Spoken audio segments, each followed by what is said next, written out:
pengaruh emosi kita saat ini.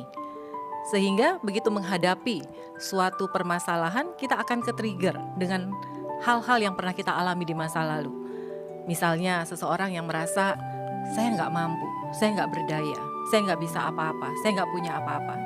Karena pernah ada yang datang kepada saya, baru-baru ini Bilal, Mhm. dia korban dari kerusuhan 98. Oke. Dia melihat sendiri bagaimana keluarganya dijarah habis-habisan. Sehingga sampai dia ngungsi di suatu tempat dan dia merasakan dia nggak punya apa-apa. Untuk melanjutkan sekolah, untuk membayar uang sekolah, orang tuanya nggak punya. Jangankan untuk bayar uang sekolah, untuk jajan aja dia nggak punya.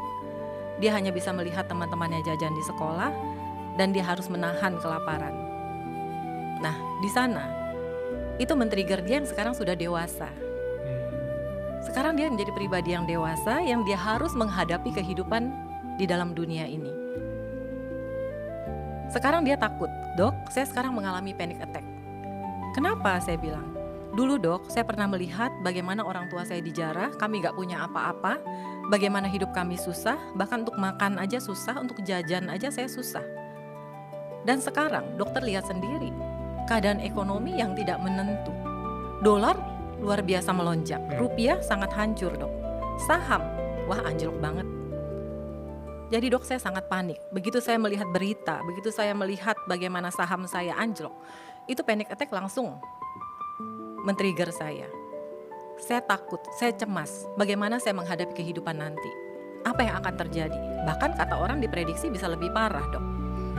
Nah itu, di sana dia datang kepada saya, kita mencari akar masalahnya. Ternyata akar masalahnya adalah bagaimana dia menghadapi tragedi 98 yang membuat keluarganya benar-benar habis semua harta bendanya. Dia gak punya apa-apa. Nah setelah dibereskan, dikasih pemahaman yang positif buat dia, bagaimana ternyata dia bisa melalui semua ini, bahkan orang tuanya bisa membesarkan semua anaknya, sampai dia sekarang bisa sekolah seperti ini, ternyata semua bisa terlewati. Nah di sana dia mulai mengalami